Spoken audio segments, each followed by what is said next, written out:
What do you think keeps you motivated after all these years? Because you've been in the game for a little while. I think just the consistent drive to just run a successful business and the freedom it can provide to myself and also some of my team for the future. I'm really keen on taking the team that's with me at the moment on the ride with Beaumay. So there's a couple of individuals in the team that are very close and have worked for me for a while. Just know our ins and outs like the back of the hand.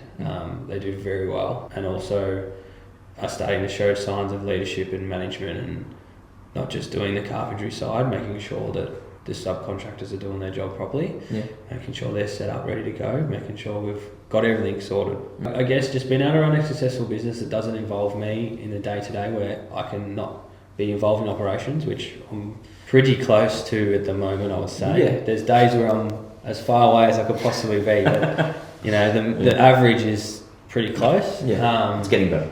Yeah, it's slowly moving the dial on that, but my main focus is just to be able to work from the office. The boys have got the operations sorted. I'll deal with the issues we were speaking about when they arise. There's always going to be something.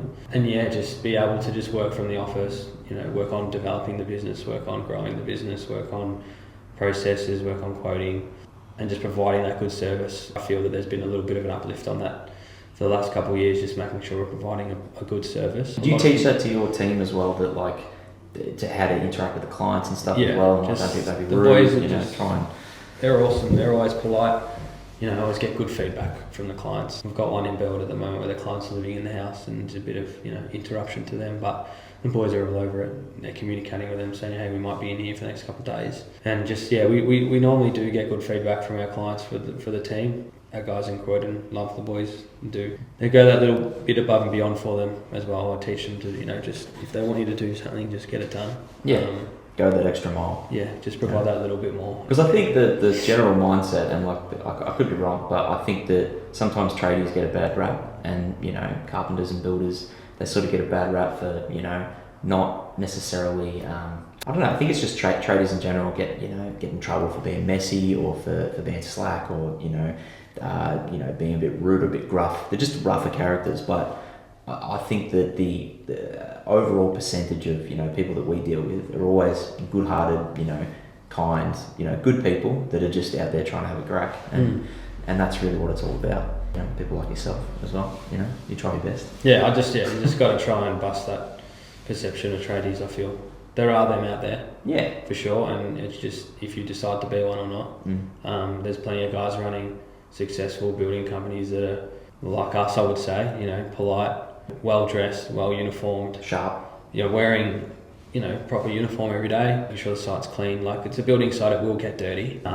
As long as the expectation is there, that it's going to be cleaned up. Yeah. There's stages of the build where it's just a complete mess. Yeah. And it's probably 2 days away from the clean. But it's just communicating and educating the client that there will be some stage where you walk in and just go, wow.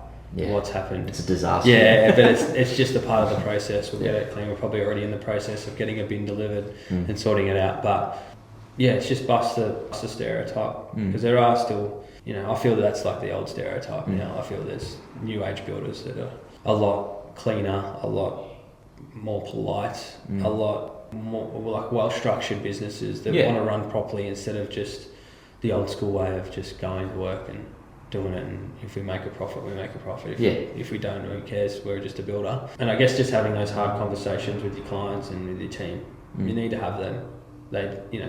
I dread some conversations sometimes, especially with certain people, certain clients. But you got to do it. You got to do it. You just got to do it. You just got to, and then after it, you'll be like, oh, that wasn't that bad. And it's all in your own head. Yeah, it's all in your own head. Everything. As long as you communicate it well and you're honest and open and say, hey, look, we need to do something about this, or something's not working. Yeah, they'll be open to changing it up.